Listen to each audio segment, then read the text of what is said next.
Bueno, habíamos estado revisando lo correspondiente a los amplificadores de potencia denominados clase A. En ese caso ya vimos cómo se grafica la recta de carga estática y también la recta de carga dinámica. Tengan ustedes en cuenta que este es un circuito de los tradicionales que se utilizan en configuración emisor común. Entonces, la complejidad en el análisis de este circuito, desde el punto de vista de polarización y ganancia, no es un problema. Usted ya sabe hacer ese tipo de cálculos. Entonces, vamos ahora a introducir algunos conceptos relacionados con parámetros que nos permiten estudiar la eficiencia que tiene este circuito cuando se lo utiliza como un amplificador de potencia. Entonces, para eso voy a dibujar aquí lo que sería la denominada recta, bueno, la curva más bien, la curva de potencia de disipación máxima que tendría el elemento activo. Para eso entonces tengamos en cuenta que entre los datos del elemento activo, en este caso del transistor, se tiene los siguientes: la potencia de disipación máxima.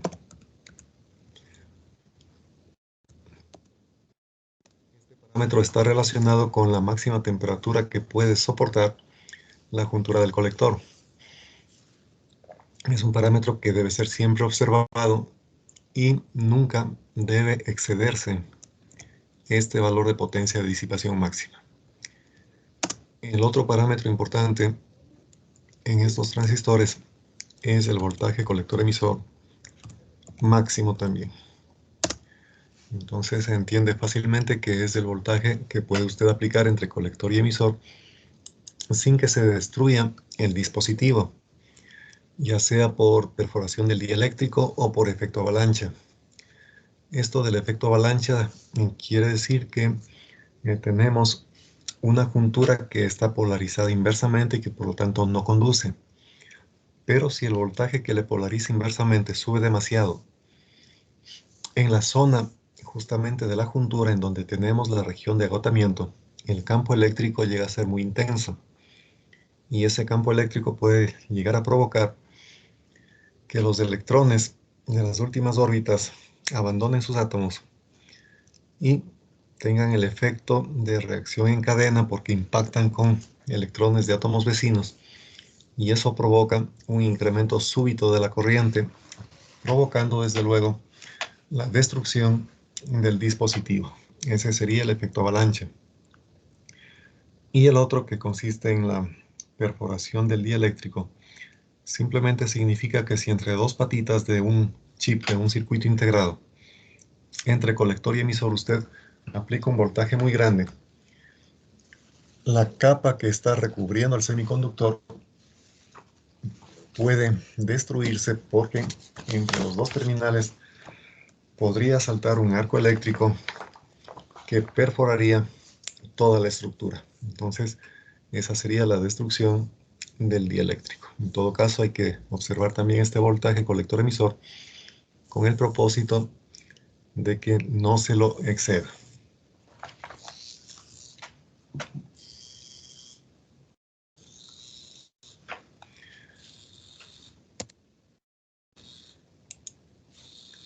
A ver, permítame un segundito.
Bueno, entonces, disculpas por la interrupción. Vamos a continuar ahora con los parámetros que había estado mencionando respecto al transistor de potencia. Pusimos aquí a la potencia de disipación máxima, el voltaje colector emisor máximo,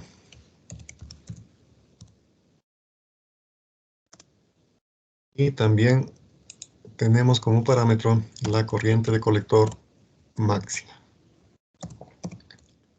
Esta de igual forma es la máxima corriente que se puede manejar en el dispositivo y que tiene relación con el tamaño de los semiconductores dentro del encapsulado, así como también del grado de dopaje que tienen esos semiconductores.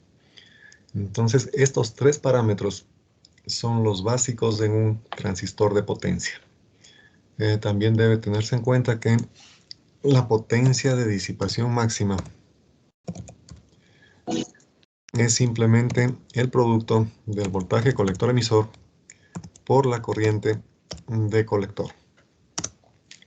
Entonces, de esta última formulita, si es que despejamos la corriente de colector, nos va a quedar potencia de disipación máxima dividido esto para el voltaje colector emisor. ¿Sí? En consecuencia, podemos generar aquí una gráfica en donde se tenga en el eje vertical lo que sería la corriente de colector y en el eje horizontal el voltaje colector emisor. Entonces, eso vamos a poner aquí. Corriente de colector y en el eje horizontal voltaje colector emisor. Bien, lo siguiente que vamos a hacer es a dibujar aquí la curva que se produciría al aplicar esta formulita. Entonces, en esta formulita que dice corriente de colector es igual a potencia de disipación máxima sobre voltaje colector emisor, si es que el voltaje colector emisor se hace muy grande, la corriente de colector, ¿a dónde tiende? Eso nos va a decir el señor Vaca Ronald en esta formulita. Si el voltaje colector emisor es muy grande, ¿qué pasa con la corriente de colector?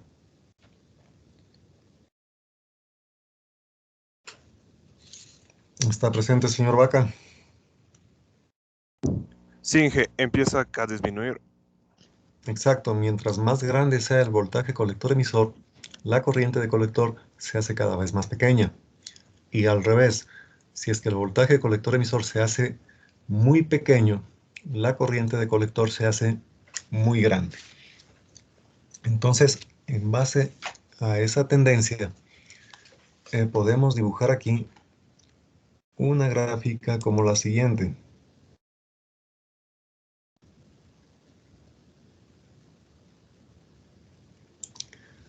Bueno, más o menos. Eso tendría a ser una hipérbola realmente, ¿no? Ahora bien, esta curva que está dibujada aquí, voy a cambiar un poquito porque necesitamos en esta parte un poco más de curvatura.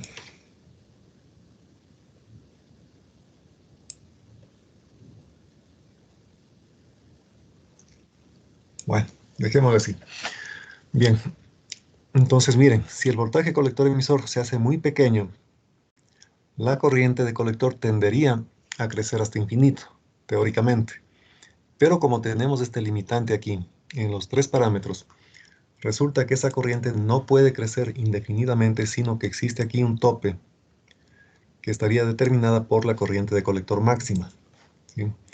Entonces vamos a poner en esta grafiquita, justamente en esa parte de ahí, lo que sería la corriente de colector máxima.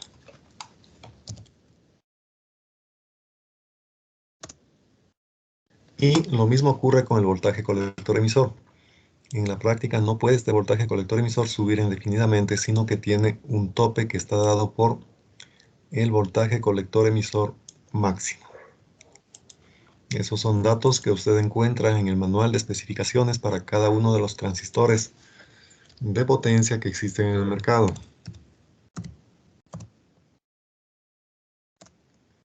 Bien, entonces nuestra curva se restringe prácticamente a esta región de aquí.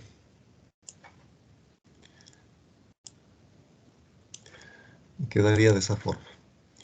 Y esta es la curva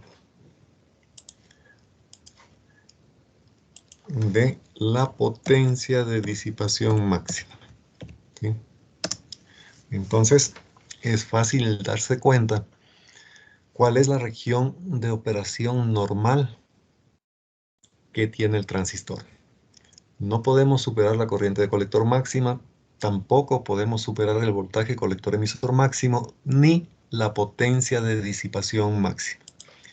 En consecuencia, podríamos decir que la zona que ven aquí adentro, esta región, es la que corresponde al trabajo normal del transistor de potencia sin que su estructura se vea afectada. ¿Sí? Entonces, esa es la región de seguridad, la que está limitada por los ejes IC máxima, voltaje colector emisor máxima y potencia de disipación máxima. Debemos trabajar en esa zona nada más. Ahora, esto en cuanto a características del transistor. A esta característica que ya más o menos entiendo que debe estar comprendida, que significa, se le debe incluir lo que corresponde ya a los parámetros con los cuales está operando el transistor. Por ejemplo, la resistencia de carga. Vamos a tener por aquí la resistencia de polarización de base.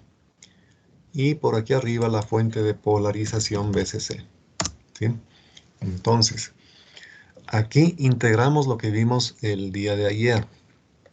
Nosotros sabemos que en DC, pongamos nuevamente por si acaso, esta parte de la materia, entiendo yo que les resulta la más compleja realmente de todo el curso. Aquí es en donde hay mucha dificultad. Entonces, en DC habíamos encontrado que la corriente de colector es igual a menos el voltaje colector emisor. Esto ya hicimos ayer, pero no importa que lo repitamos. Voltaje colector emisor sobre la resistencia de carga y más el voltaje VCC, asimismo sobre la resistencia de carga, ¿no?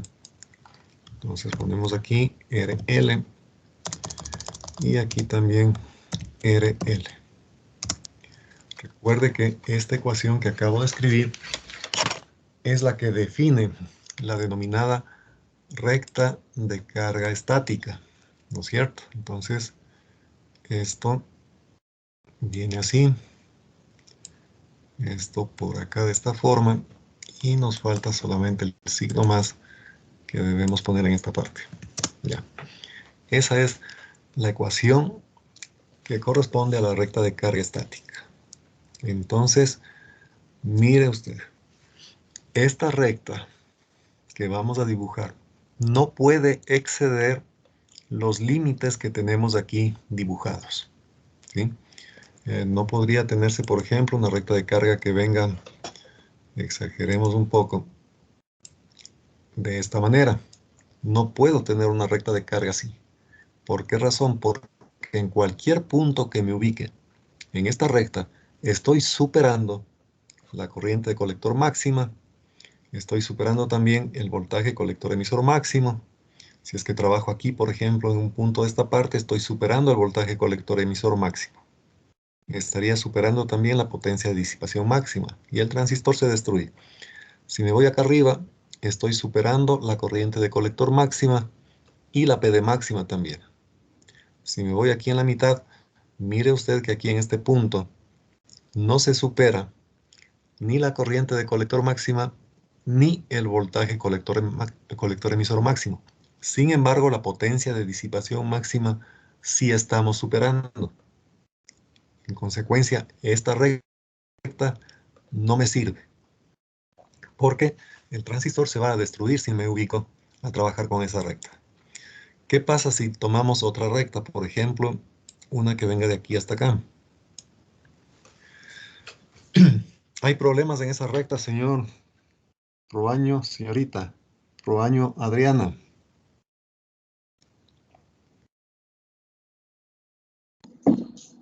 No, Inge, no.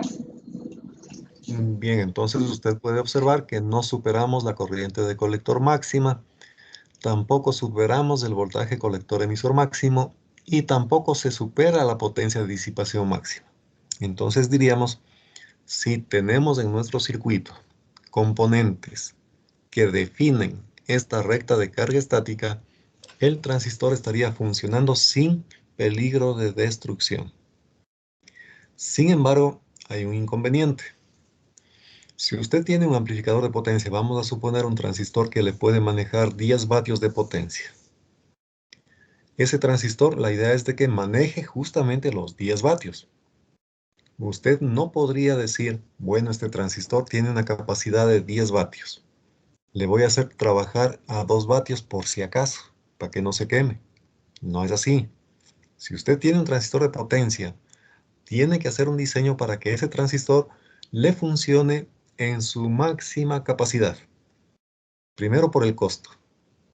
Si usted compra un transistor que puede manejar 10 vatios de potencia y le hace trabajar manejando solamente 2, está desperdiciando recursos. Entonces, los transistores de potencia tienen que ser diseñados, o más bien, tienen que ser incorporados a un diseño en donde justamente ese transistor esté manejando su máxima capacidad de potencia.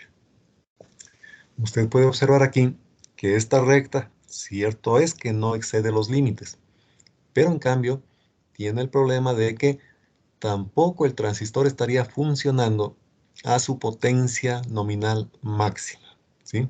¿Por qué no está funcionando a su potencia nominal máxima? Porque esta recta de carga estática no le topa en ninguna parte a esta curva de P de máxima. Tengan en cuenta que para este circuito en particular, la recta de carga estática coincide con la recta de carga dinámica. Eso ya vimos, ¿no es cierto? Entonces, si bien es verdad que esta recta le protege al transistor en esa ubicación, no es conveniente. ¿Por qué razón? Porque no le hace funcionar en su máxima capacidad a nuestro transistor. Entonces, si esta recta no me conviene, podríamos tomar una recta que, por ejemplo, venga desde aquí y baje de esta forma.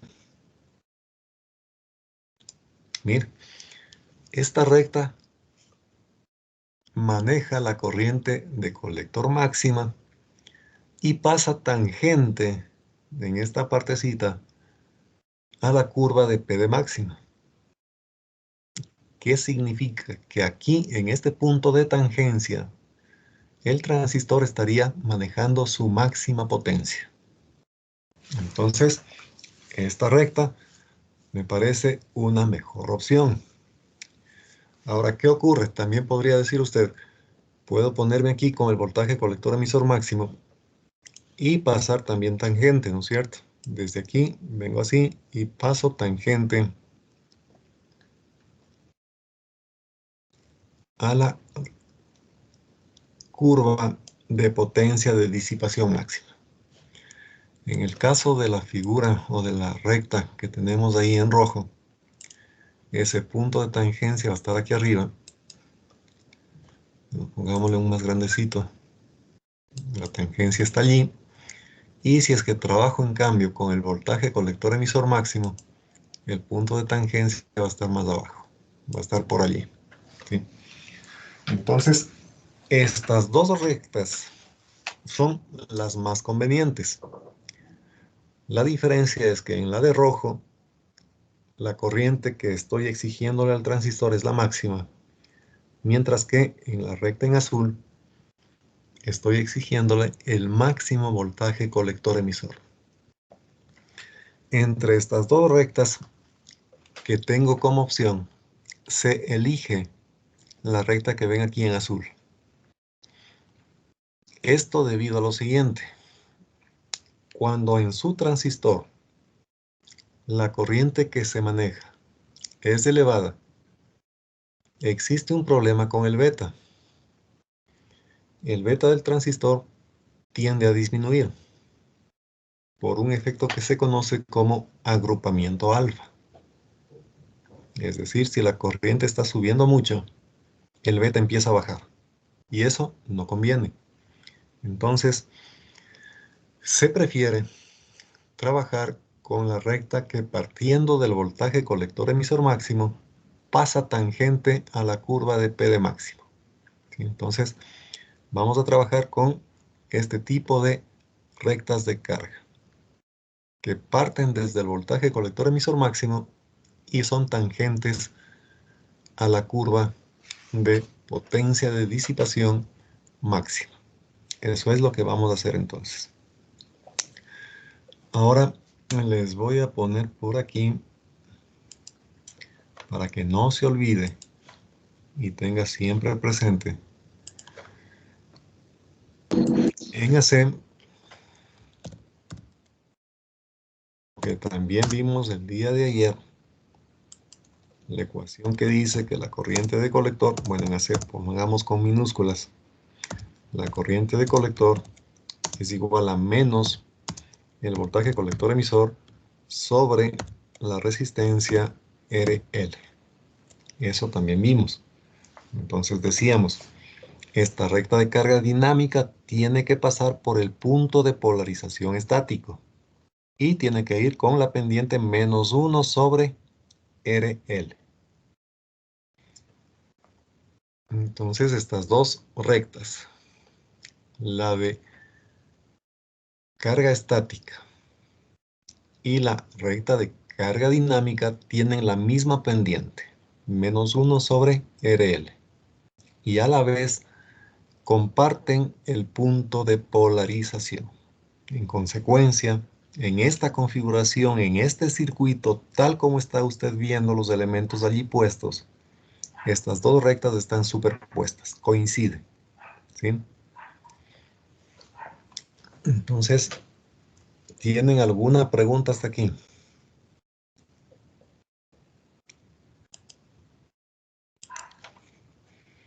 Bueno, entonces verán, yo les explico que esto de aquí es lo más complicado, me he dado cuenta, de la materia. Y si es que usted tiene dudas y no pregunta, va a ir acumulando vacíos. Y finalmente esos vacíos le van a pasar factura. Así es que si tiene dudas, por favor, tiene que preguntar. Bueno, entonces, voy a dibujar aquí nuevamente la curva esta de potencia de disipación máxima. Ya, estamos así.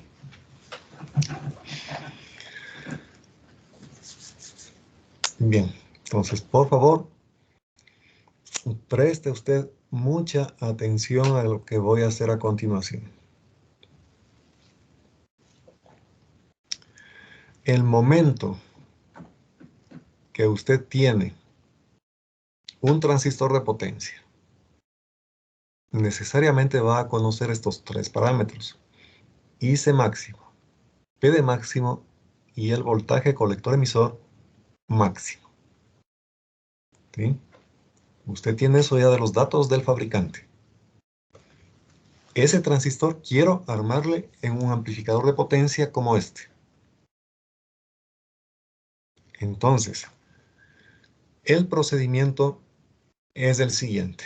Bueno, le voy a ir poniendo aquí paso a paso todo. ¿Por qué razón? Porque si le estoy hablando aquí y usted solamente está capturando las imágenes, por ejemplo, el momento que tenga todo dibujado, todo completito, y usted abre ese documento posteriormente para estudiar, no va a saber cómo empezó todo el proceso. Entonces, voy a poner aquí, si se conoce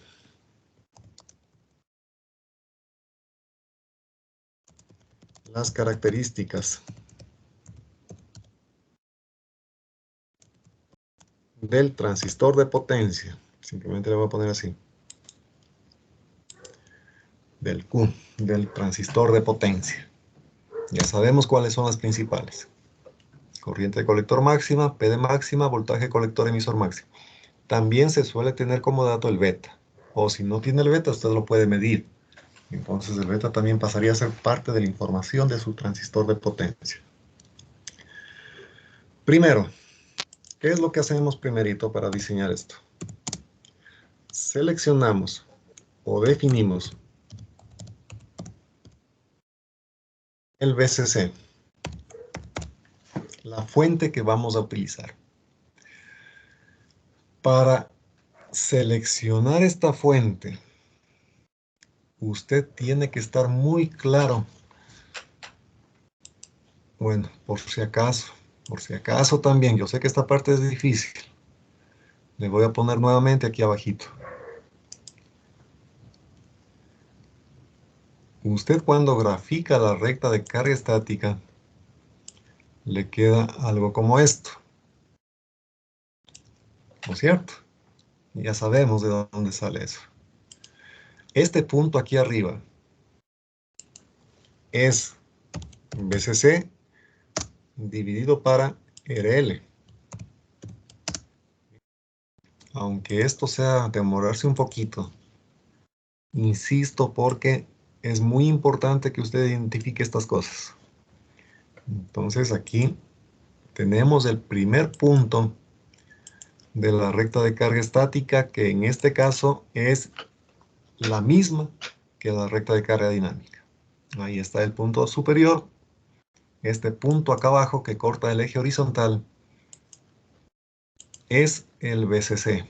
¿Sí? No se olvide, habíamos sacado 2 puntos para dibujar esta recta de carga estática. Y esos 2 puntos están dibujados aquí. Unimos eso y ya tenemos VCC y VCC sobre RL en la corriente de colector. Esa es la recta de carga dinámica, que coincide con la recta de carga dinámica en este circuito y solamente en este circuito. Entonces, mire, cuando definimos VCC, sabemos que ese VCC está aquí, en la parte inferior de la recta de carga estática. De lo que hicimos hace un momento, dijimos que en nuestro circuito debemos partir con una recta de polarización que empiece aquí, ¿no es cierto? En el voltaje colector emisor máximo y suba tangente a esa curva. Eso dijimos, es la recta más conveniente. Entonces, ¿cuánto debe valer VCC? Le voy a preguntar al señor Balseca Edwin. Señor Balseca creo que se retiró, ¿no? O sí está. Ingeniero, Dígame. disculpe, no es con respecto a la clase, sino es con respecto a otro tema. Yo ya estaba en la clase y no sé, alguien me eliminó y ya me está eliminando unas cuantas veces en la reunión. Y entonces no puedo seguirle el hilo de lo que usted está explicando y como mi internet está un poco lento me demoran en entrar. Y cuando ya entro ya usted ya está en otro tema y no sé si podría hacer algo con eso. Bueno, ahora le comento que esto de aquí ya está notificado a las autoridades, están haciendo el seguimiento y vamos a ubicar a la persona que está haciendo eso. Eso no es un proceso difícil, según me indicaron. Entonces, vamos a ubicar a esta persona y van a tomarse las medidas sancionatorias correspondientes. Se supone que estamos en una universidad, ustedes son personas ya maduras relativamente y no pueden estar con ese tipo de actitudes. Ya les comento, ya tenemos alguna referencia de quién puede ser, estamos nada más confirmando esto y el momento que tengamos ya las evidencias certeras de quién está haciendo este tipo de actitudes, quién está con este tipo de actitudes, lo vamos a denunciar a las autoridades. Entonces, ustedes saben que las sanciones están establecidas para este tipo de cosas. Entonces puede ir desde la pérdida del semestre en todas las materias hasta la expulsión de la universidad. Entonces, de mi parte, voy a pedir la máxima sanción el momento en que tengamos ya la certeza de quién es el que está haciendo esto. Estamos haciendo un seguimiento del IP, desde donde se están enlazando todos ustedes, y haciendo un barrido de las actividades que realiza cada uno de ustedes desde ese IP mientras se dan las clases. Entonces vamos a descubrir quién es la persona responsable de esto. Bueno.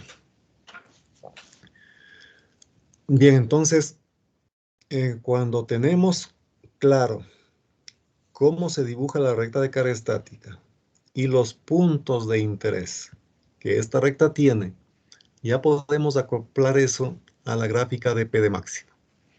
Entonces, si esta recta, fíjese usted aquí abajo, si esta recta tiene en el punto inferior el valor de la fuente, pues entonces el BCC que debemos escoger tiene que ser igual al voltaje colector emisor máximo que tiene su transistor. Por ejemplo, si usted tiene un transistor cuyo voltaje colector emisor máximo es 20 voltios, la fuente que debe poner en ese circuito es 20 voltios. ¿Sí?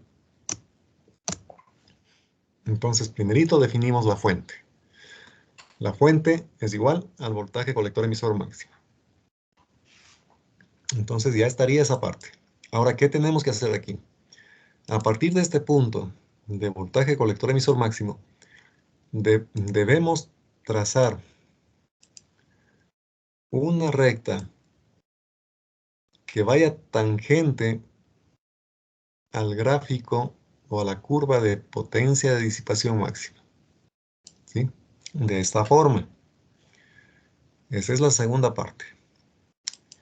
Y aquí vamos a tener un punto de tangencia. Le voy a poner así. Ahí está el punto de tangencia. Entonces, número 2.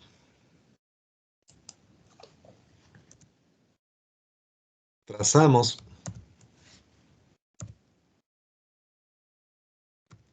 recta de carga tangente a la curva de potencia de disipación máxima. Esa es la segunda parte.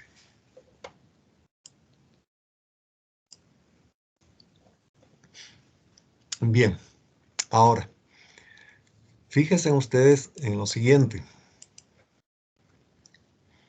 En este punto de tangencia sucede algo muy particular. Si es que bajamos de aquí una vertical hasta el eje horizontal y trazamos desde allí una recta horizontal hasta el cruce con el eje vertical, se definen en cada eje dos segmentos. El segmento que ustedes tienen aquí, desde la recta en rojo hasta la parte superior de la recta en azul, este segmentito va a ser igual al segmento que tenemos aquí abajo.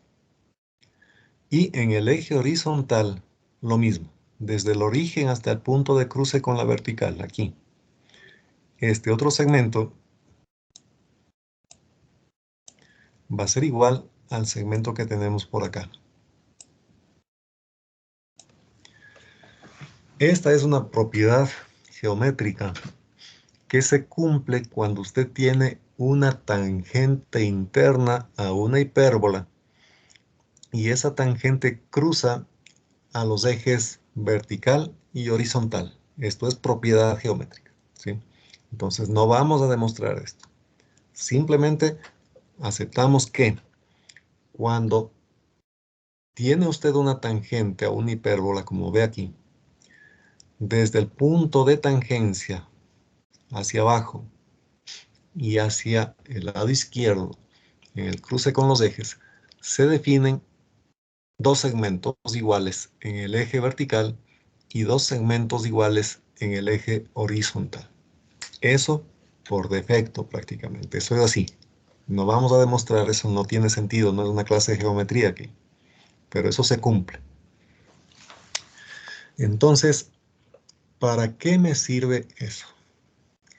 Es simplemente para saber que en la parte inferior en este puntito que se está definiendo aquí, vamos a tener el voltaje colector emisor de polarización, ¿sí?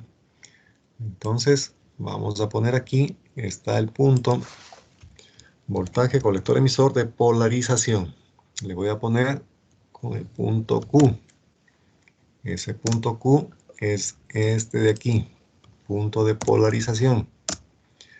Y en el eje vertical, en cambio, aquí tenemos la corriente de colector de polarización, ¿sí?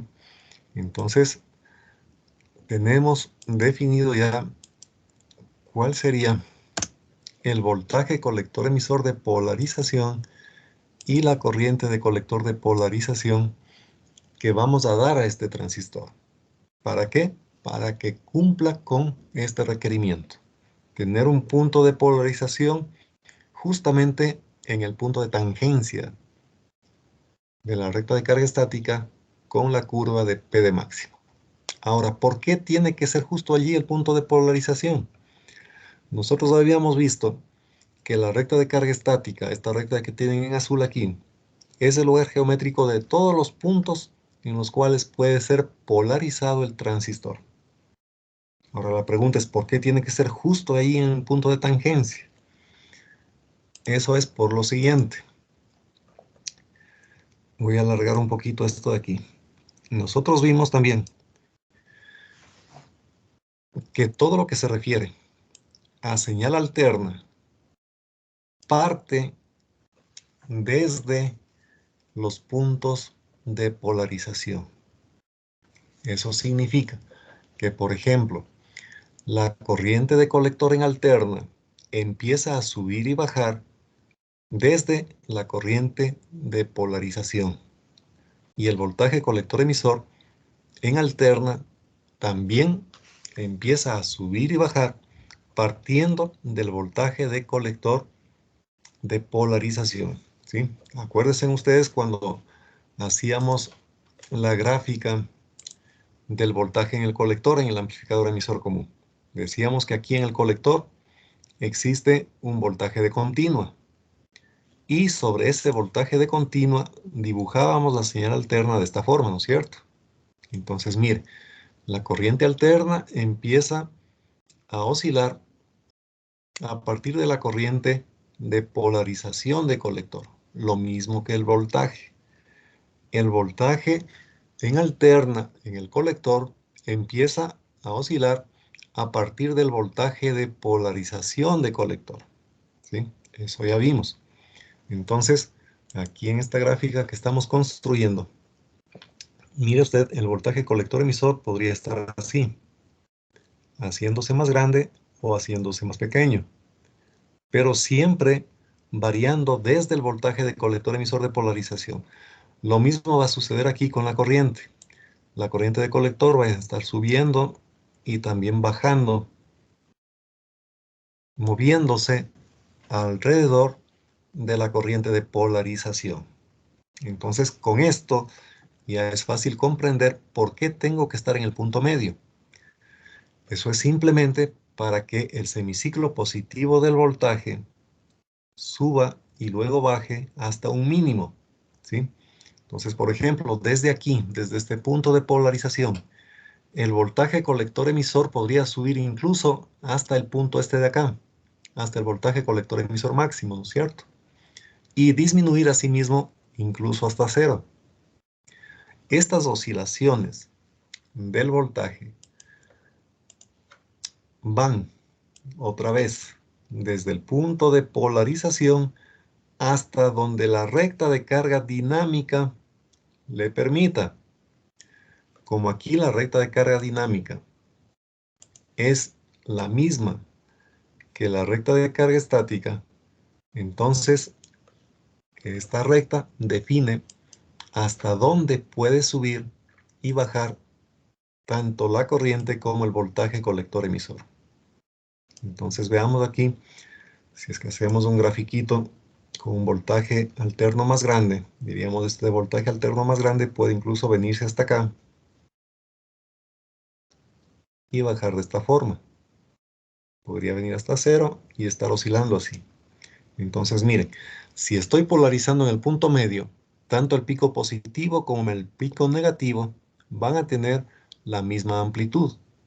Va a ser una señal simétrica, ¿no es cierto? Igual cosa va a suceder con la corriente. La corriente de colector también puede estar subiendo hasta donde la recta de carga dinámica le permite y bajando incluso hasta 0.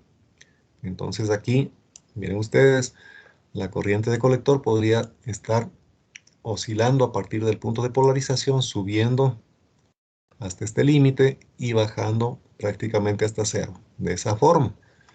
Entonces, el momento que yo me ubique en el punto central, las oscilaciones, tanto en corriente como en voltaje, pueden ser las más grandes posibles. Y eso me conviene.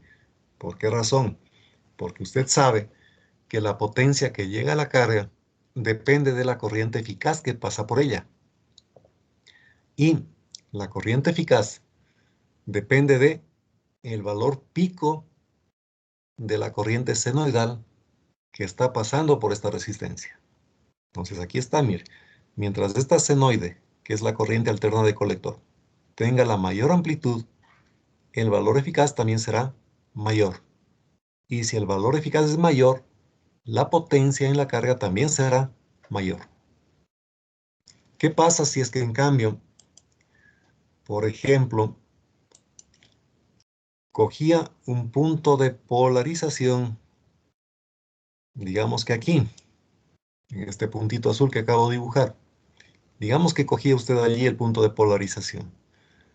¿Qué es lo que va a pasar en ese punto? Veamos, de este punto nos bajamos hacia el eje horizontal. ¿Y qué ocurre con el voltaje colector emisor? El voltaje colector emisor podría, desde aquí, irse hasta el voltaje colector emisor máximo, ¿no es cierto? El semiciclo. Este semiciclo de aquí vendría hasta acá abajo, incluso, grandote. En cambio que el semiciclo contrario tiene un espacio más pequeñito para moverse, ¿no es cierto? En este caso, estaríamos limitando el voltaje colector emisor. Usted no podría tener un semiciclo positivo o negativo más grande que el otro. Es una senoide simétrica. Entonces, si me muevo más arriba todavía, fíjese aquí, y hago el mismo análisis, ¿qué va a pasar allí?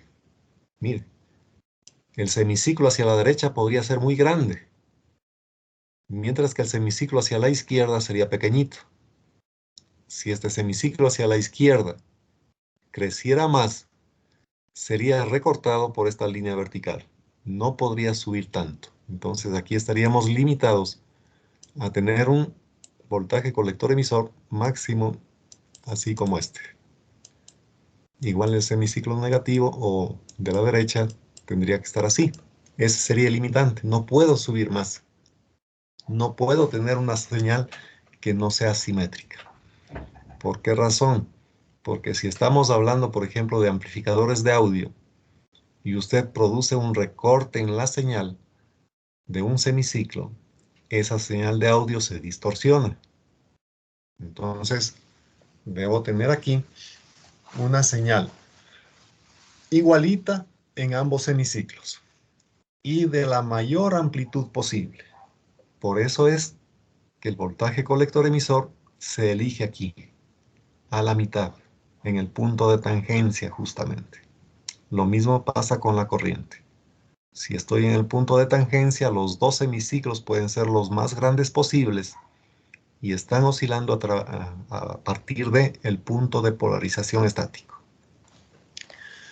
Entonces, verán, para continuar con esto que estaba poniendo acá, diríamos, luego de que se traza la recta de carga tangente a P de máximo, el tercer paso sería definir el voltaje colector emisor de polarización y la corriente de colector de polarización.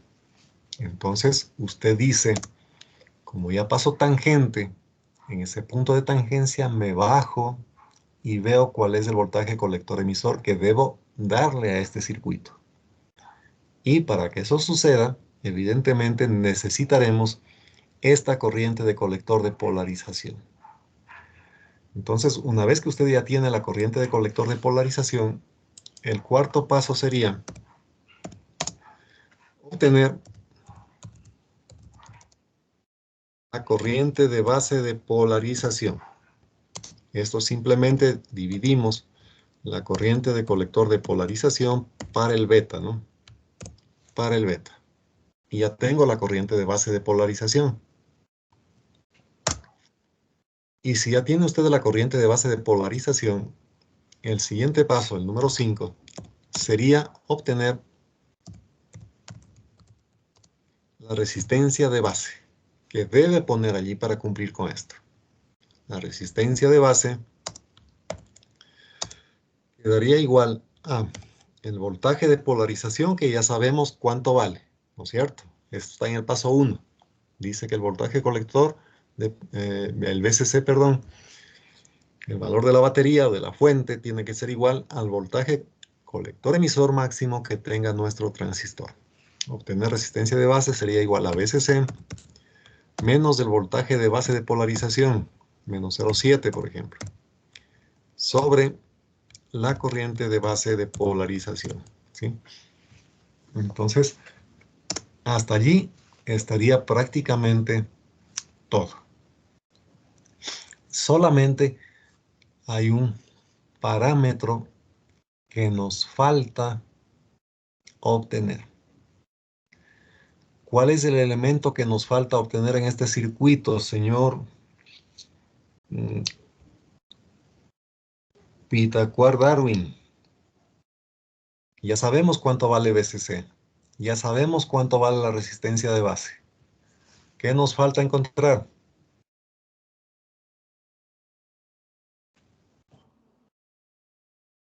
A ver, señor Pitacuar.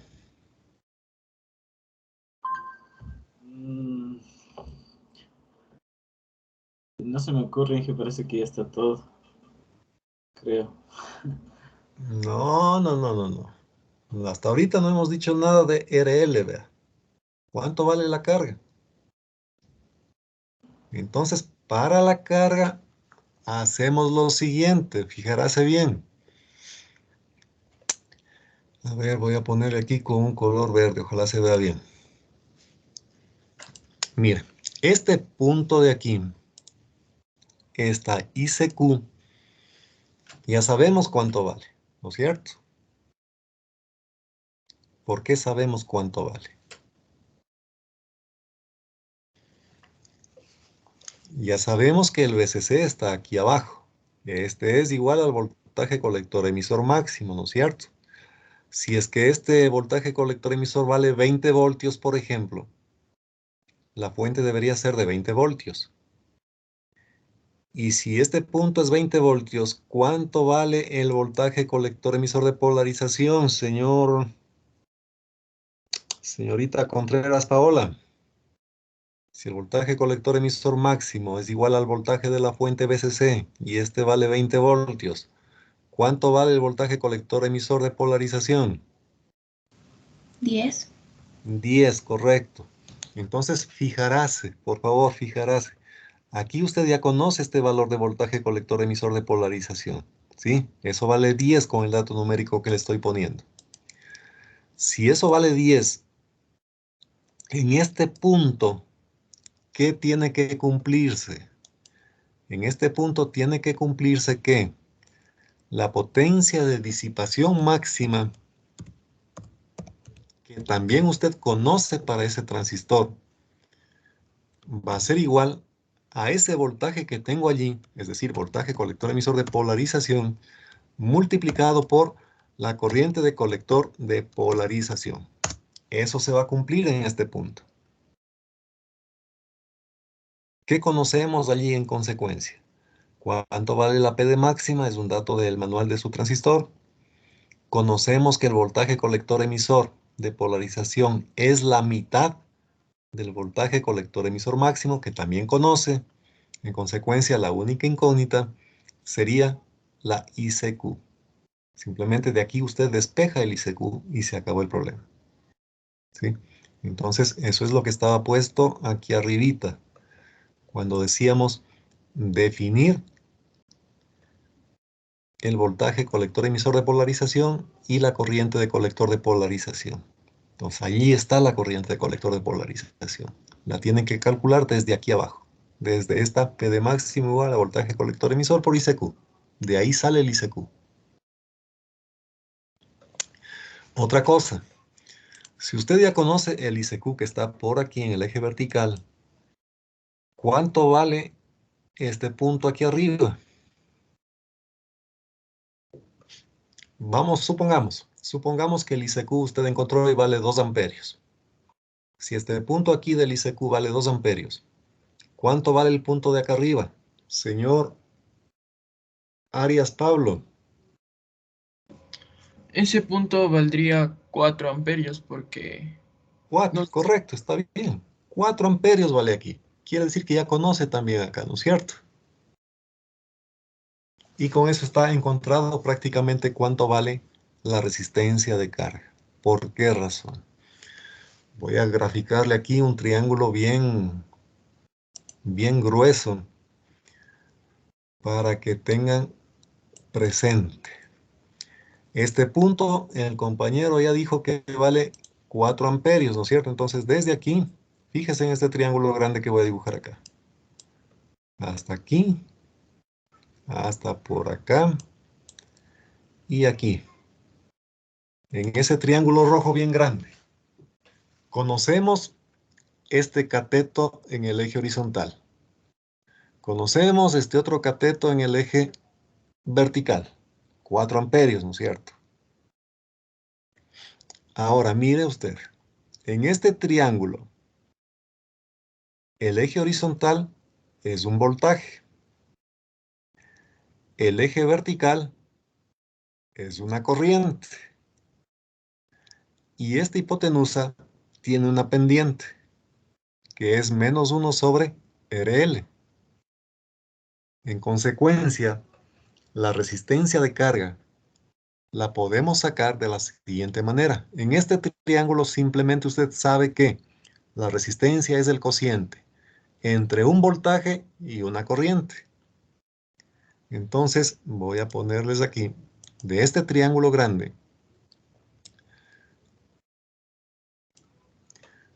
usted puede calcular la resistencia de carga RL simplemente dividiendo este segmento de voltaje para este segmento de corriente.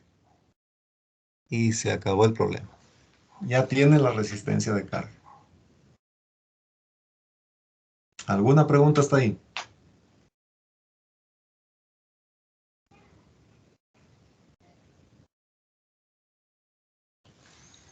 O, si usted quiere, también puede decir lo siguiente. Voy a sacar la tangente de este ángulo de aquí. Este es un ángulo teta. La tangente de ese ángulo es la pendiente de esta recta, ¿no es cierto? Y la pendiente es 1 sobre RL. La tangente sería este segmento de corriente sobre este segmento de voltaje. Y ya está. Me va a dar exactamente lo mismo. Porque usted sabe que la pendiente de esta recta es menos 1 sobre RL. Entonces, más bien divida este voltaje para esta corriente y ya tiene el valor de la resistencia de carga. Entonces, para que se cumpla que esta recta pasa tangente a la curva de P de máximo, esa resistencia debe tener ese valor. Entonces, para que quede escrito aquí,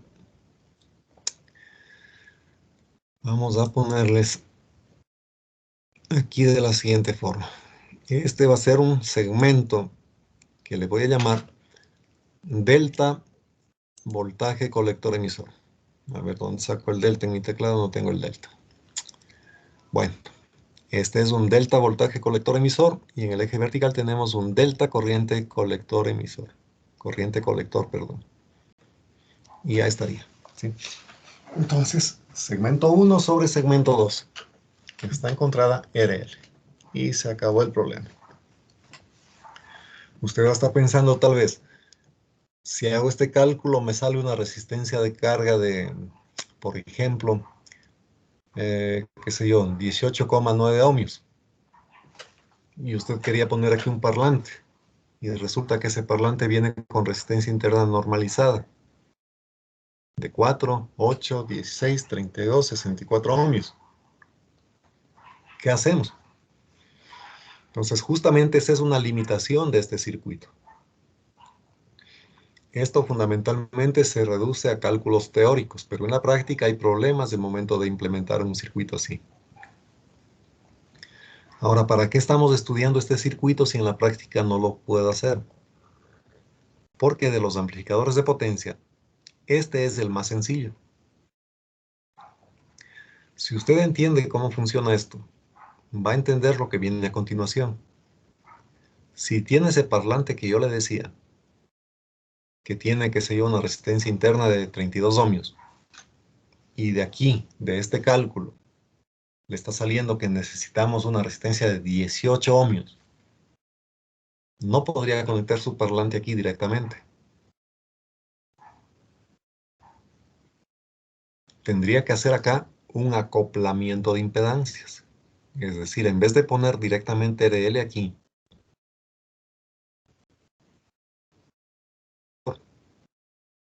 y ese parlante iría conectado en el secundario formador, sería aquel que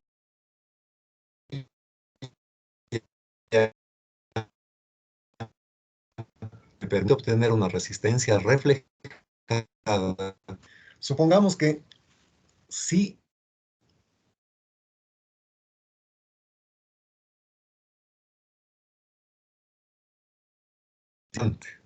supongamos que esta RL le salió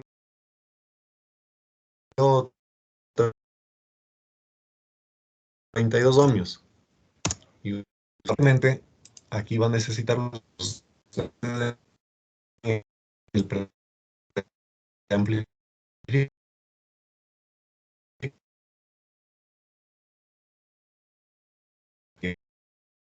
Como está todo bien, usted lo puso en la sala este parlantito y todo el amplificador.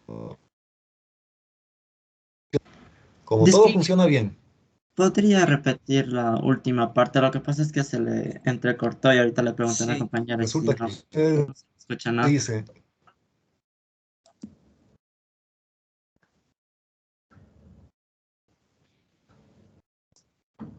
a ver, entonces espérese una resistencia de cada triángulo que tiene aquí y le salió realmente una resistencia de carga de 32 ohmios que tiene.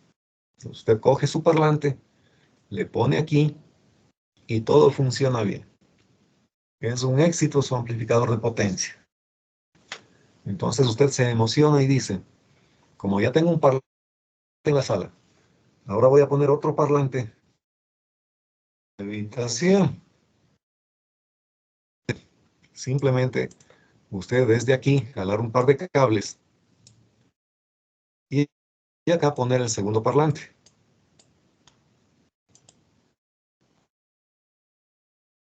¿Sí? Va a poner ahí el segundo parlante.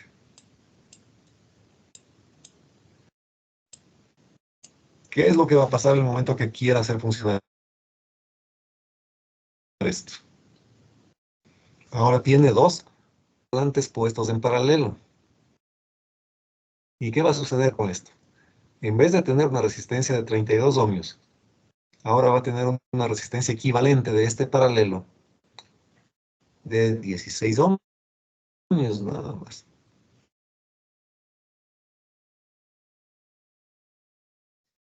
Y si tiene estática, se le disparó para acá arriba.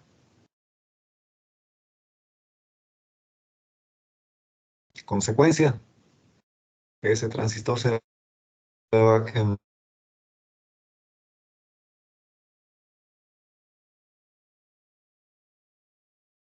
¿Por qué se disparó esa recta de carga hacia arriba? Porque la resistencia equivalente es 16. sale más chiquita, la pendiente se incrementa. Y si la pendiente se incrementa, usted ve aquí esto en azul, que esta recta subió. Evidentemente estamos superando allí los voltajes, o mejor dicho, la potencia de disipación máxima, y también está superando la IC máxima. En consecuencia, ese transistor se le puede quemar allí.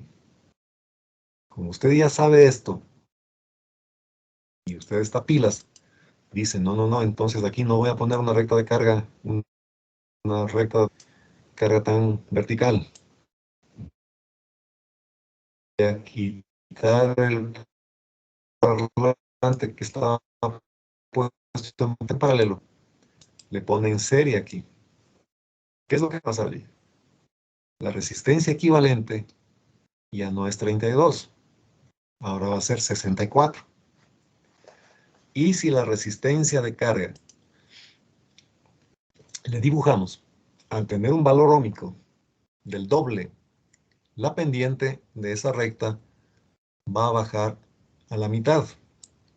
Entonces ahora en vez de tener esta recta tangente, vamos a tener esto así.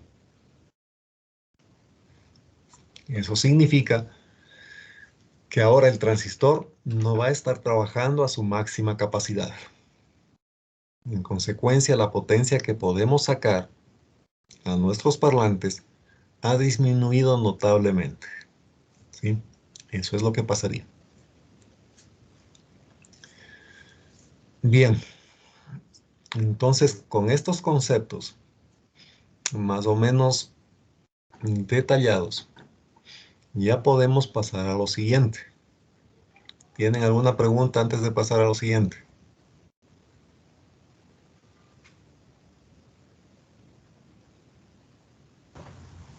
Disculpe, ingeniero, no se puede entender Dígame. un poco porque está con retraso, no sé si será en internet, pero la imagen está congelada y más con lo que se le cortaba el audio, no se entendía muy bien esto último que explicó.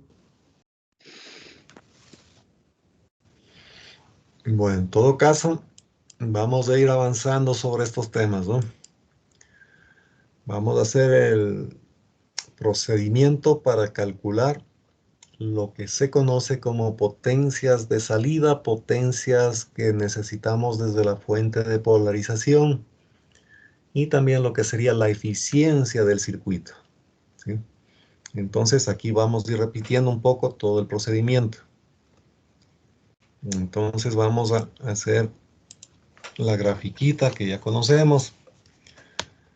Vamos a poner por aquí lo que sería eje vertical, corriente de colector. Por acá, voltaje colector emisor. Entonces escribamos aquí, en este eje vamos a tener la corriente de colector. Por acá va a estar el voltaje colector emisor. Esta es la resistencia de carga. Esta es la resistencia de base. Esta es la fuente de polarización. Y aquí dibujemos la curva de potencia de disipación máxima, ¿no? Entonces ya sabemos, esa curva de potencia de disipación máxima es una hipérbola que viene de esta manera. Tiene limitaciones esa curva. Esas limitaciones están dadas por lo que sería la corriente de colector máxima, que está por aquí. Y también tenemos una limitación por acá en el voltaje colector emisor, que estaría dado por el voltaje colector emisor máximo.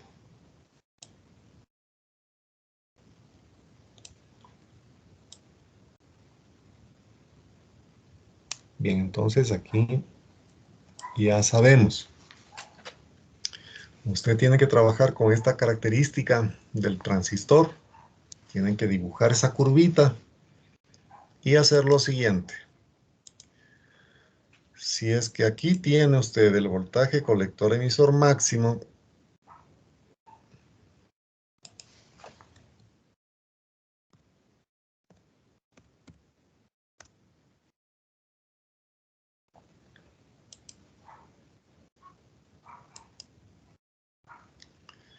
Entonces,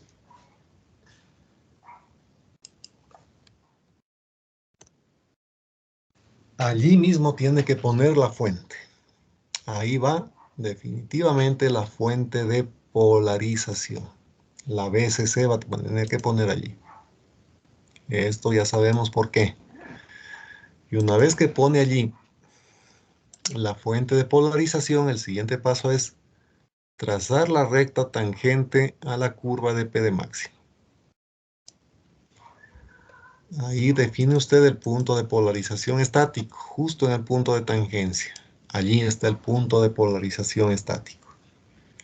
Siguiente paso, desde este punto de polarización estática, usted baja al eje vertical, al eje horizontal una vertical, y traza desde aquí al eje vertical una línea horizontal. ¿Sí? Entonces, con esto usted define que aquí va a estar el voltaje colector emisor de polarización. Por acá va a estar la corriente de colector de polarización. Pongamos allí unos puntitos.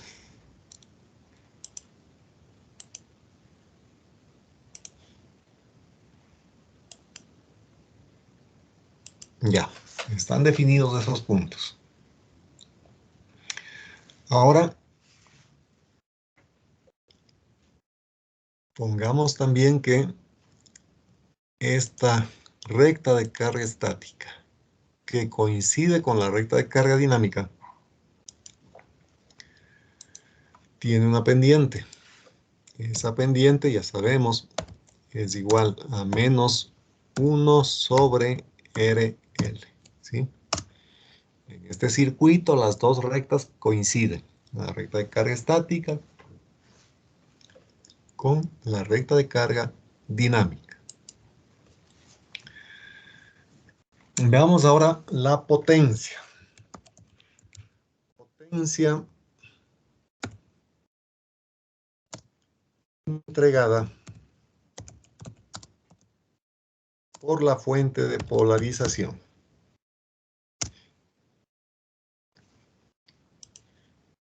Entonces, para eso sabemos que esta fuente está entregando una corriente de base que baja por aquí y una corriente de colector que también está bajando por acá.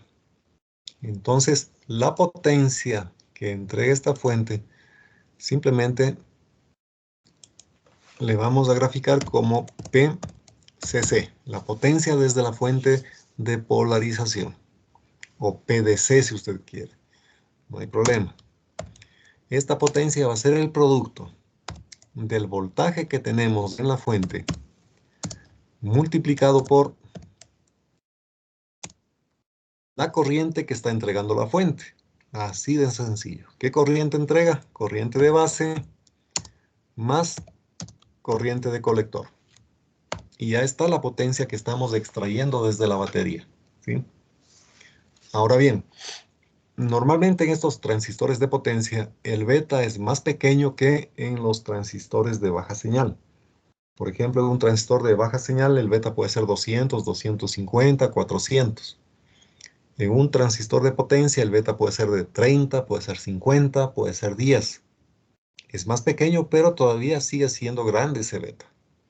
Entonces, en esta formulita de aquí, que le estoy escribiendo acá, podemos considerar que la corriente de base es mucho más pequeña que la corriente de colector. Y en consecuencia, esta formulita le vamos a aproximar a BCC multiplicado por IC simplemente, por la corriente de colector. Estamos considerando que la corriente de base es mucho más pequeña que la corriente de colector. Entonces la potencia absorbida desde la batería quedaría de esta manera. Simplemente aquí, para que no se vayan a perder, voy a poner que esta corriente de colector es la corriente de polarización, ¿sí? Si usted quiere, pongámosle también acá, tanto a la corriente de base como a la corriente de colector, para que quede todo bien dibujadito y no se me pierda, ¿sí? Entonces aquí le repito, estoy suponiendo que la corriente de base es mucho más pequeña que la corriente de colector. 30 veces más pequeña, 10 veces más pequeña, 25 veces más pequeña, y simplemente no la tomo en cuenta, ¿sí? Y le dejamos esto así. Ahora bien, aquí vamos a hacer un pequeño análisis. Fijarse cómo es el tema. Esta corriente de colector de polarización es la que está en este punto. Aquí, ¿sí? Allí está esa corriente de polarización.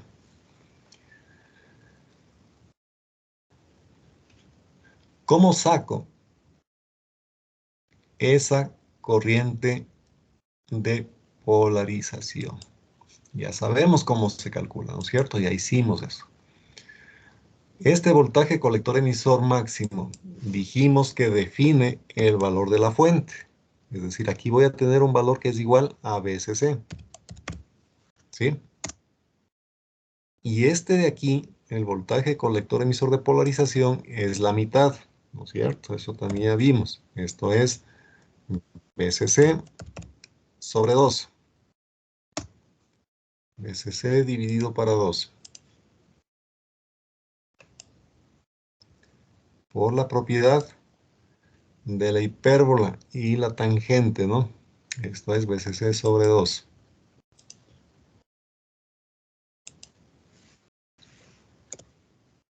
Ya está.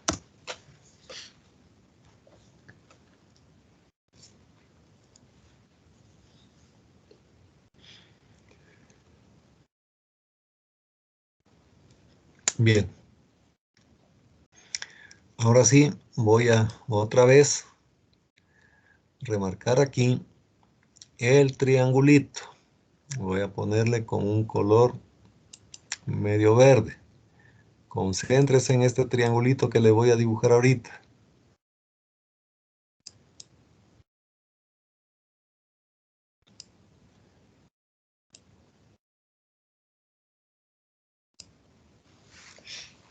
Ya. Sí se ve ese triángulo, ¿no es cierto? En ese triángulo tenemos en el eje vertical corriente. En el eje horizontal, voltaje. Y en la hipotenusa, 1 sobre RL. Puedo sacar entonces cuánto vale este punto aquí arriba, el vértice superior de este triángulo, en función de RL. ¿Quién me dice cuánto vale este vértice aquí arriba? En función de RL.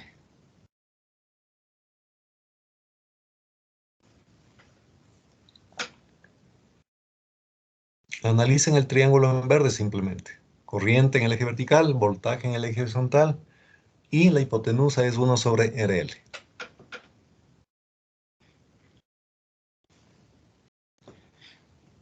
Hace un momento, ¿qué es lo que hicimos? Que sería Dígame. menos el sería el voltaje colector emisor de la polarización sobre RL. Voltaje colector emisor de polarización es esta parte de aquí, es segmentito pequeño nomás. Entonces sería el voltaje colector emisor. ¿Cuál? Pero aquí todo el eje es voltaje colector emisor. No, ingeniero, sería el voltaje colector emisor máximo sobre RL. Exacto, sería este voltaje de aquí, ¿no es cierto? Es decir, VCC sobre RL. Entonces pongamos eso. VCC sobre RL. Este punto en la parte de arriba va a ser VCC sobre RL.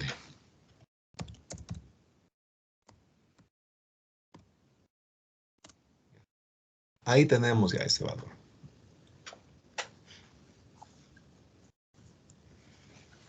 Ahora, ¿qué hago con esto? Simplemente voy a reemplazar aquí. La potencia absorbida desde la batería. Pongamos todo. Potencia absorbida desde la batería.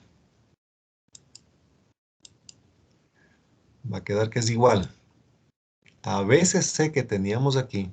Eso queda igualito. Le dejo al VCC. Y esto multiplico por el ICQ. ¿Cuánto vale el ICQ en función de BCC? Miren aquí, en el eje vertical. Si este punto acá arriba es BCC sobre RL, el ICQ que está aquí abajo a la mitad simplemente va a ser BCC sobre 2 veces RL. ¿Sí o no? Entonces ponemos aquí BCC sobre 2 veces RL. BCC sobre 2 veces RL.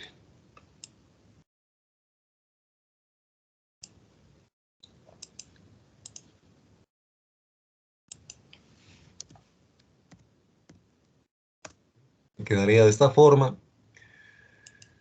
Y simplemente haciendo las operaciones, esto sería igual a BCC cuadrado. Ya voy a poner el cuadrado sobre 2 veces RL.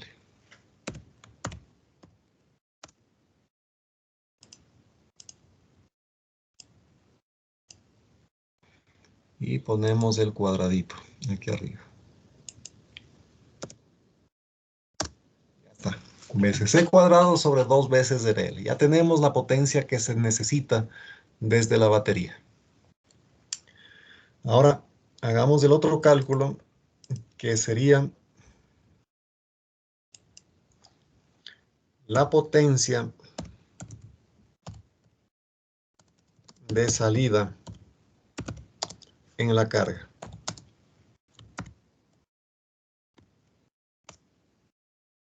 Entonces, esa potencia de salida le vamos a escribir como P sub 0 sea potencia de salida en alterno en nuestra carga. En términos generales, usted puede siempre escribir que la potencia de salida en una resistencia es simplemente la corriente, en este caso estamos con la corriente de colector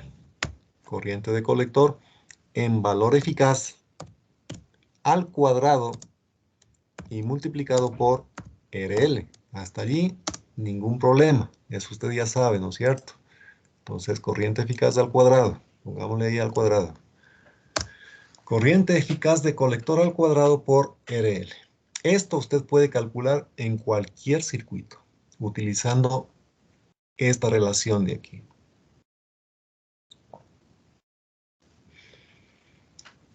Y, finalmente, podemos obtener un parámetro que se conoce como la eficiencia del circuito, que se define simplemente como la potencia de salida en AC sobre la potencia absorbida desde la batería. Y esto en porcentaje. Entonces, para tener la mayor eficiencia, necesito la mayor potencia de salida. Entonces, voy a calcular aquí cuál sería la potencia de salida en alterna máxima. Potencia de salida máxima en alterna. Fijarse bien, este es un caso particular. ¿Por qué le hago notar esto? Porque esta fórmula es únicamente para el caso de estar trabajando en condiciones óptimas. Por eso le pongo potencia de salida a la máxima. Si usted no está seguro que un circuito en particular está trabajando en condiciones máximas, no puede aplicar esta fórmula, tendría que aplicar esta de aquí. Simplemente sacar la corriente de colector en valor eficaz, elevar al cuadrado y multiplicar por RL. Eso es lo que tendría que hacer en todo circuito si quiere, en todo circuito. Pero si usted sabe que un circuito está funcionando en condiciones máximas, debe comprender que en esa situación la potencia de salida en alterna es la máxima. Ahora entonces, ¿cómo calculo esta potencia de salida máxima? Igualito. ¿Qué tendría que escribir? Corriente de colector máxima en valor eficaz al cuadrado por RL. Entonces aquí ponemos corriente de colector en valor eficaz. Corriente de colector máxima al cuadrado por RL. Entonces ahora sí, me interesa saber cuál será esa corriente de colector máxima que yo puedo sacar. Ahí se está diciendo corriente de colector máxima en valor eficaz. Entonces regresemos a nuestro triangulito. Mire, aquí está la corriente de colector de polarización. Sobre esa corriente de colector de polarización vamos a tener las variaciones de corriente en alterna, ¿no es cierto? Entonces vamos a tener una corriente alterna que está subiendo y bajando alrededor de ese punto de polarización. Si queremos que la corriente eficaz sea la máxima, la corriente de colector tiene que ser la mayor posible, ¿no es cierto? No hay nada que hacer allí. ¿Hasta dónde puede subir esa corriente de colector? Hasta donde la recta de carga estática y dinámica que coinciden aquí lo permite. Entonces esa corriente de colector que les acabo de dibujar puede estar subiendo hasta esta línea y bajando hasta el origen, hasta acá. ¿No es cierto? Puede estar así. Usted puede tener en un circuito una corriente de colector que solamente esté oscilando así, pequeñita, digamos. Esta corriente de colector va a tener un valor pico. Como es senoidal, para sacar el valor eficaz, tendría que dividir ese valor pico de corriente para raíz de 2. Elevar al cuadrado y multiplicar por RL, tal cual le estoy diciendo en esta fórmula de aquí. ¿Sí? No hay ningún misterio en eso. Pero como lo que me interesa es de eficiencia máxima, la potencia de salida tiene que ser la más grande posible. Entonces tengo que venirme aquí al gráfico y buscar. Para que la potencia de salida sea la mayor posible, evidentemente se necesita que la corriente de colector sea también la más grande posible. Entonces este pico de corriente puede subir hasta allí, mire. ¿Sí? No hay ningún misterio tampoco allí. Y evidentemente el pico negativo también podría bajar hasta por acá. Entonces en esta situación estaría trabajando con la máxima corriente de colector, tanto en pico como en valor.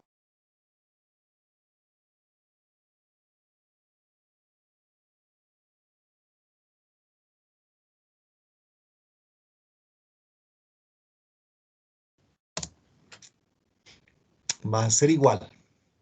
Como quiero que sea la mayor posible,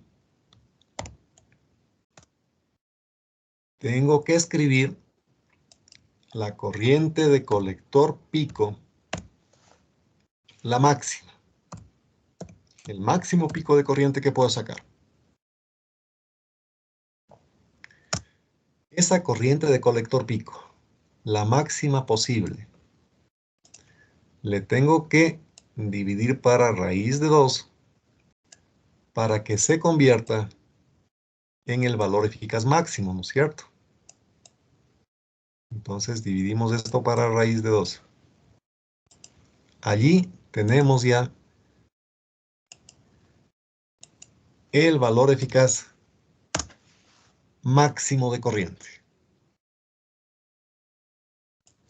Este valor eficaz máximo le elevamos al cuadrado.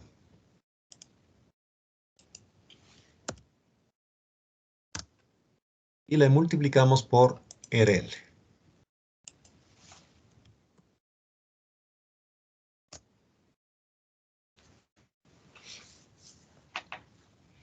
¿Alguna pregunta hasta allí?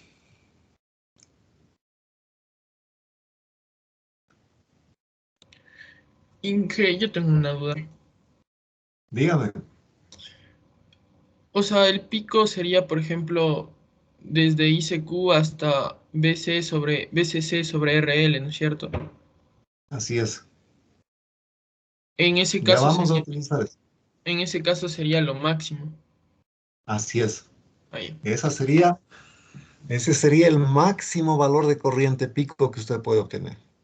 Ya, ingeniero, gracias. Entonces, pongámosle esa referencia, ¿no es cierto? Mire usted, con esto que estamos haciendo ahorita, estamos diciendo que el pico máximo de corriente es este de aquí. Igual, ese pico sería al negativo. Esos son los picos máximos. Entonces, ahora, en esta formulita que ya escribimos aquí, vamos a hacer un reemplazo pequeñito nada más. Vamos a poner que esto es igual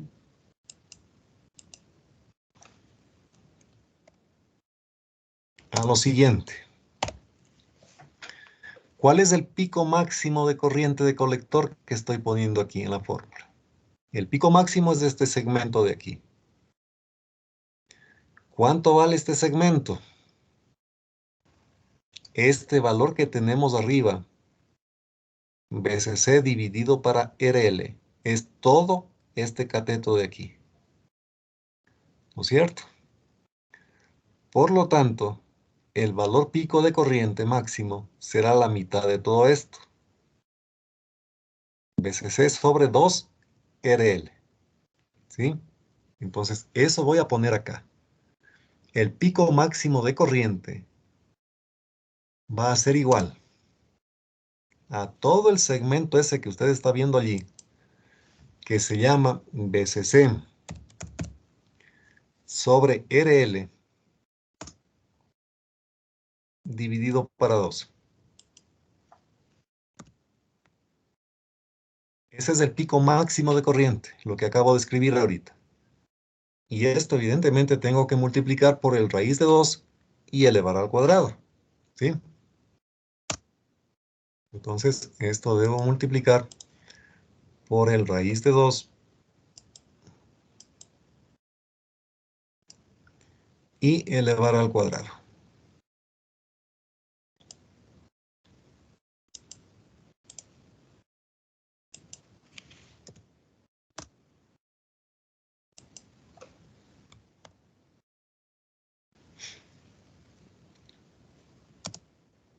Elevamos al cuadrado y multiplicamos por RL.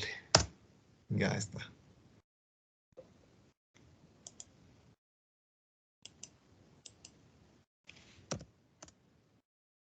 Entonces nos queda así la formulita hasta el momento. Finalmente, podemos hacer las operaciones ahí dentro. Y esto nos va a quedar igual. Aquí nos va a aparecer un BCC al cuadrado en el numerador.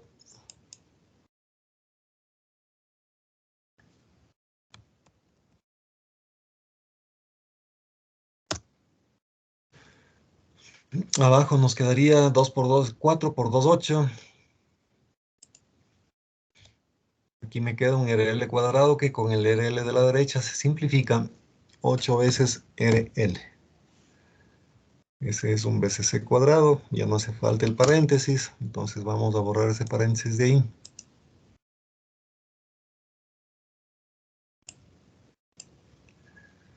Y nos quedaría de esta manera. Aquí me falta un al cuadrado en el BCC. BCC cuadrado sobre 8 veces RL.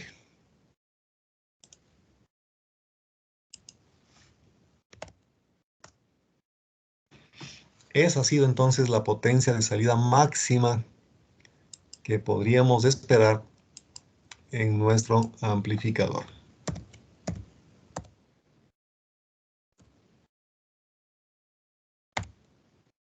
Potencia.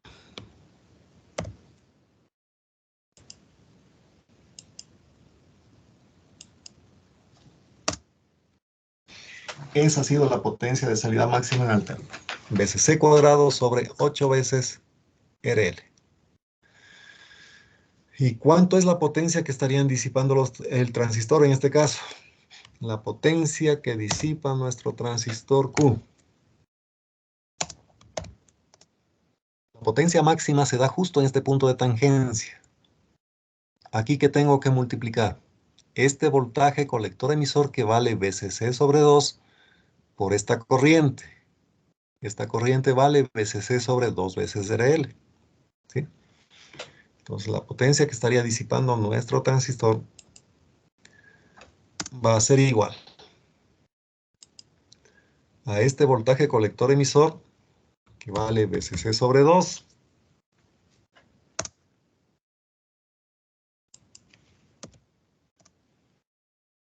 Esto va multiplicado por la corriente de colector de polarización. ¿Cuánto vale esa corriente de colector de polarización? La mitad de este segmento vertical en verde. Es decir, VCC sobre 2 veces RL. Entonces ponemos aquí VCC sobre 2 veces RL.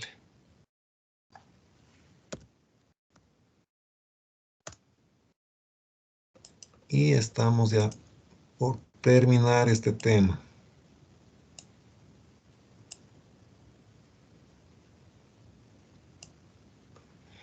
Esto ha sido igual, finalmente, a VCC por VCC es VCC cuadrado. Y 2 por 2 es 4 veces RL.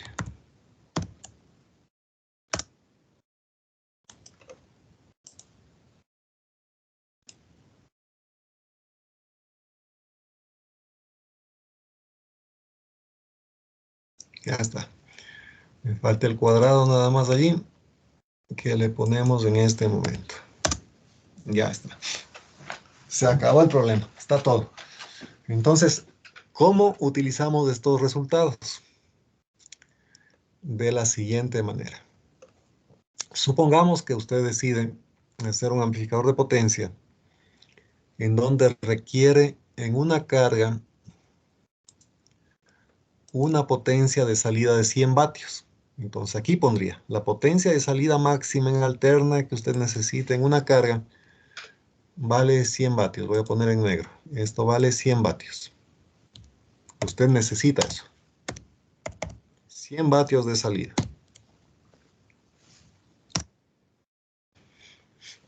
Estos 100 vatios son iguales a VCC cuadrado sobre 8 veces RL. Entonces, para tener estos 100 vatios de salida, usted tiene que elegir un transistor. ¿De qué potencia tendría que ser ese transistor? Aquí abajo está. VCC cuadrado sobre 4 veces RL. Pero este VCC cuadrado sobre 4 veces RL, mire usted, es el doble de lo que tengo aquí arribita.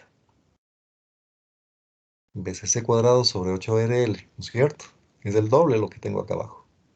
Eso significa que usted debería utilizar un transistor de al menos 200 vatios de capacidad. ¿Sí le ve? Aquí lo que estoy haciendo es comparando esta cantidad de aquí, que es igual a 100 vatios, con esta otra cantidad que aparece aquí abajito, ¿sí? Con esto de aquí. Esto de aquí abajo es el doble. Entonces es 200. ¿Y la batería? ¿Qué pasa con la batería? Usted necesitaría una batería, mire que arriba está, que al menos pueda manejar esta potencia. Si se fija, esta cantidad de acá arriba es el doble de lo que tenemos aquí abajo. Mire, acá arriba tengo VCC cuadrado sobre 2RL. Aquí abajo tengo VCC cuadrado sobre 4RL. Quiere decir entonces que usted necesitaría una batería que al menos le pueda entregar 400 vatios. ¿Sí? Entonces, para tener 100 vatios disponibles de salida, usted necesita trabajar con un transistor que pueda manejar al menos 200 vatios y una fuente de polarización que al menos le entregue 400 vatios. Con esto entonces podríamos sacar lo que se conoce como eficiencia máxima. Esa eficiencia máxima, que se le representa con la letra N, con esta N así, esa eficiencia máxima en porcentaje se define como la potencia de salida en alterna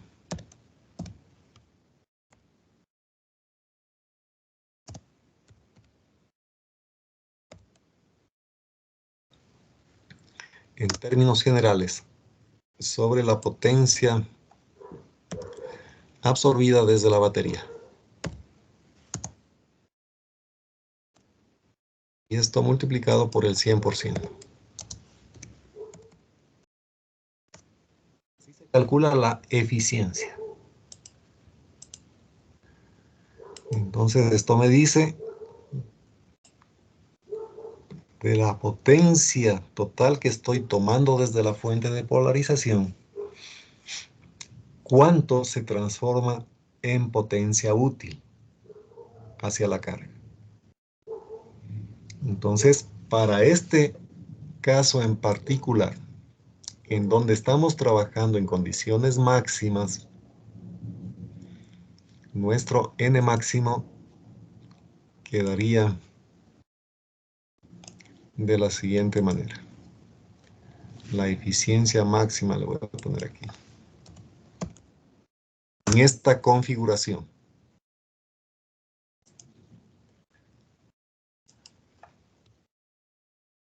La potencia de salida máxima, veces C cuadrado sobre 8 veces dBl.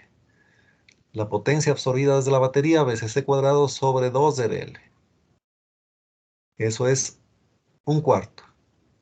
Es decir, 25%. Esa es la eficiencia máxima de este circuito. Como usted ve, es una eficiencia muy pobre, demasiado pequeña.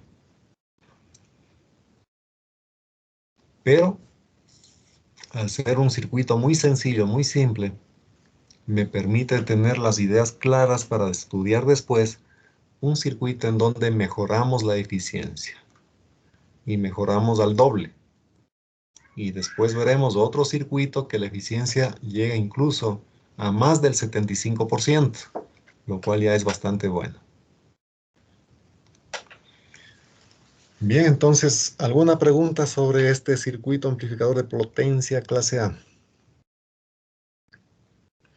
Usted ve que estamos utilizando los conceptos que ya aprendió en electricidad básica, valores eficaces, ese tipo de cosas. También ya sabe transistores. Lo único nuevo es incorporar el conocimiento de polarización y análisis de alterna con estas características del transistor. ¿Sí? A ver, vamos a preguntarle a la señorita Castillo Daniela. ¿Está presente, señorita Castillo? Sí, ¿Cómo le pareció esto? les voy a repetir la clase, pero la mayoría sí entendí, más o menos. Bueno, la ventaja es que ustedes tienen la clase grabada, ¿no? Entonces, puede repetirse la clase cuantas veces sean necesarias hasta que le capte de mejor forma posible todo esto que hemos visto acá. ¿Qué opina el señor Morales Mateo?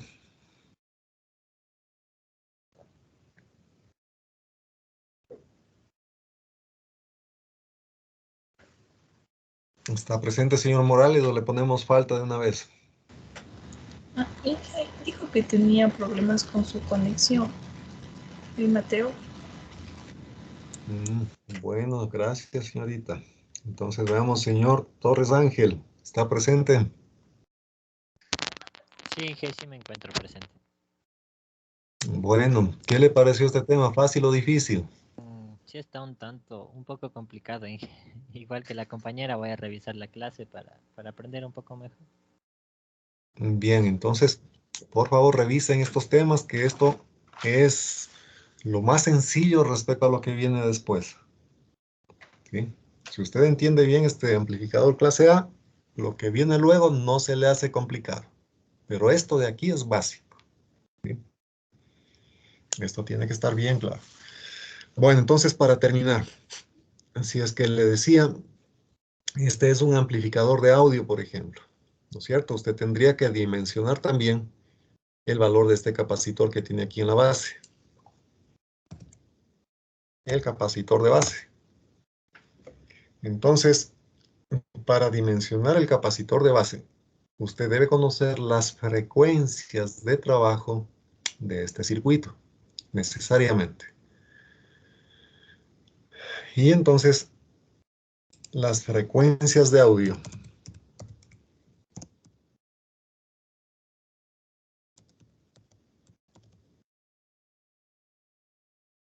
están comprendidas en un rango para el promedio de personas que va desde los 120 hercios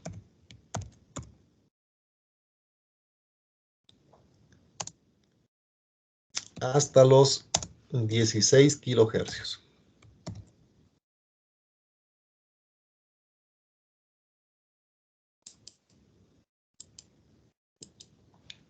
Entonces, para el promedio de personas, estos son los rangos de audio, rangos de frecuencias que usted puede escuchar.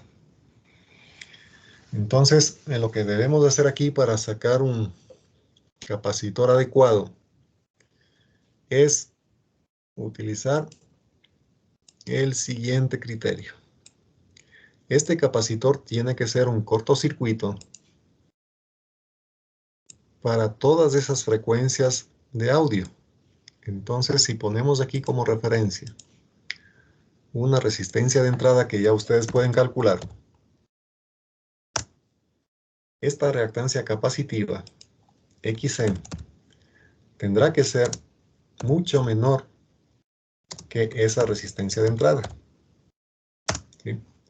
Entonces, como ustedes ya han estudiado los transistores, ya me pueden decir cuánto vale esa resistencia de entrada. A ver, pongámosla aquí en resistencia de entrada. ¿A qué es igual? A ver, ¿quién me dice cuánto vale esa resistencia de entrada?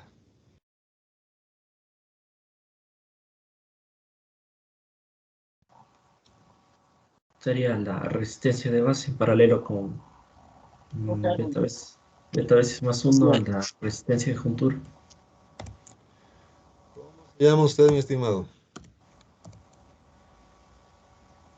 ¿Perdón? ¿Cómo se llama usted? Esteban Vinuesa. Ya, entonces, señor Vinuesa, le vamos a poner una participación en clase, ¿no?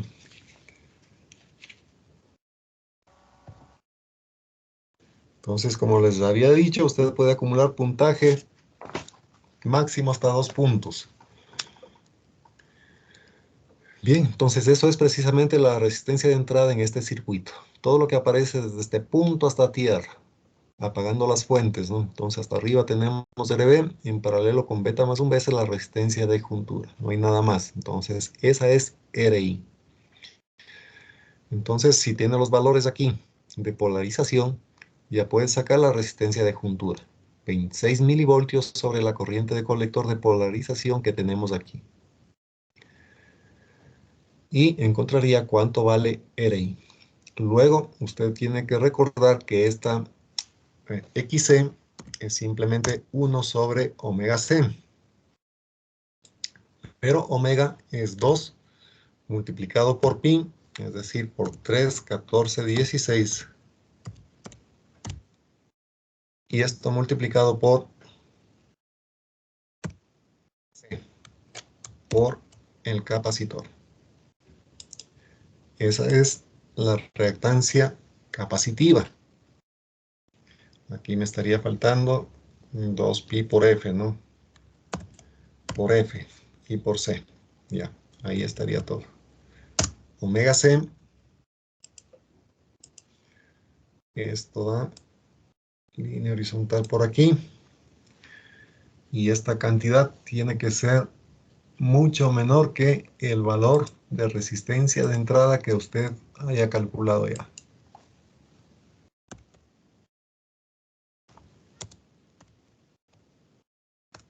Entonces, miren, esta formulita, como ya conoce RI, simplemente despejaría el valor de C. Le quedaría C más grande que 1 sobre 2pi por RI y por F. Así le quedaría, ¿no es cierto? Entonces vamos a ponerle eso por aquí.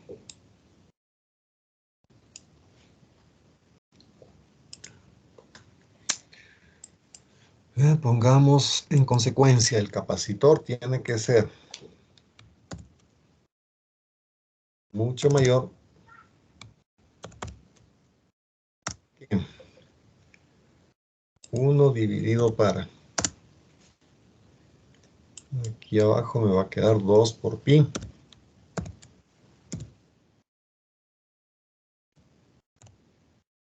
Cruz RI.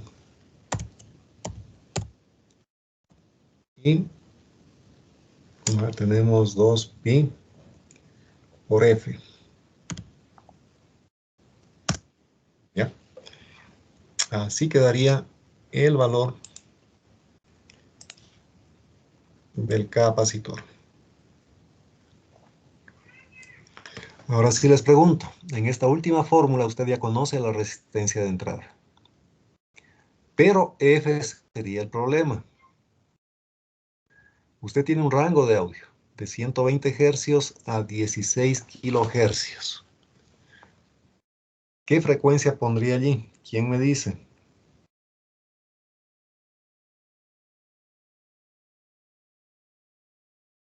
La de 16 kHz.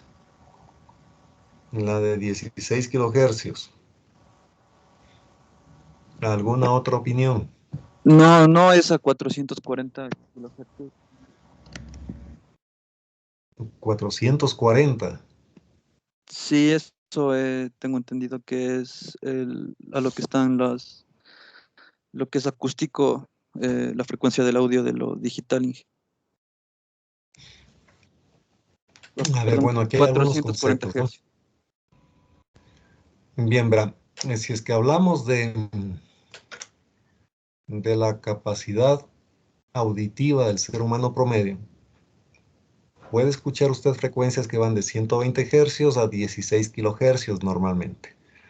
Si estamos hablando de una música tranquila, toda propicia para el desarrollo cognitivo de la persona, esas no son frecuencias tan altas. Pero si le ponemos a usted un rock de esos pesados que se llama, las frecuencias están bastante elevadas, ¿no es cierto? Entonces usted tiene que garantizar que para cualquier frecuencia en este rango en particular de 120 Hz a 16 kHz, el capacitor represente un valor de reactancia mucho menor a la resistencia de entrada. ¿Para qué? Para decir simplemente este es prácticamente un cortocircuito comparado con RI y no se pierda voltaje sobre él. Existe también el punto de mayor sensibilidad del oído humano, que está en alrededor de los 3 kHz. ¿Sí? Ahora que si hablamos nosotros ya de cuestiones de, ¿cómo se llama esto? De conversión de señales analógicas a digitales, hay, ustedes saben, los formatos, los de MP3, los de MP4. ¿Qué son esos formatos? Son formatos de audio digitales que le permiten reducir el espacio necesario para grabar información. En otras palabras, lo que hacemos allí es eliminar, si usted quiere, ciertas frecuencias que no contribuyen significativamente a la calidad del audio. Y mientras menos información grabe, evidentemente el espacio que necesita va a ser más pequeño. Pero bueno, no vamos a entrar en esos temas. Simplemente vamos a decir aquí, si el ser humano puede escuchar todo este rango de frecuencias, la idea es que para cualquier frecuencia en este rango, ese capacitor sea el equivalente de un cortocircuito comparado con RI. Entonces, la pregunta es, ¿qué frecuencia pongo aquí? El compañero me dijo 16 kHz, el otro compañero me dijo 4. Serían 120 Hz porque, o sea, al dividir 16 nos daría un valor demasiado pequeño y en cambio al dividir 120 sería un valor mayor. A ver su nombre. Pablo Arias. Pablo. Pablo Arias. A ver, no le escucho bien, señor. ¿Me puede repetir su apellido, por favor? Arias, ingeniero. Pablo Arias. Arias Pablo, ya, gracias. Le ponemos una participación en clase. Entonces, efectivamente, aquí la frecuencia que tiene que poner es la más pequeña. ¿Por qué razón? Mire usted esta formulita aquí. Si usted consigue que para este valor de frecuencia más chiquito ya es prácticamente un cortocircuito ese capacitor, cuando ponga aquí una frecuencia más grande, este cociente va a ser más pequeño todavía, ¿sí? En consecuencia, el capacitor será una reactancia de valor mucho menor todavía, lo cual es más conveniente. Entonces, si a usted le dan un rango de frecuencias de trabajo, ese capacitor de paso que está puesto acá tiene que ser calculado con la frecuencia más pequeña. Si para esa frecuencia más pequeña ya cumplimos con esta condición, al poner aquí una frecuencia más grande, será una reactancia mucho más pequeña todavía, ¿sí? Entonces, de esa forma tendríamos calculado todos los elementos de este amplificador, supuestamente con aplicación de audio. Bien, entonces, jóvenes, la clase de hoy termina en este momento. Por favor, revisen todo esto para que en la clase de mañana puedan comprender lo que vamos a hacer. ¿Tienen alguna pregunta?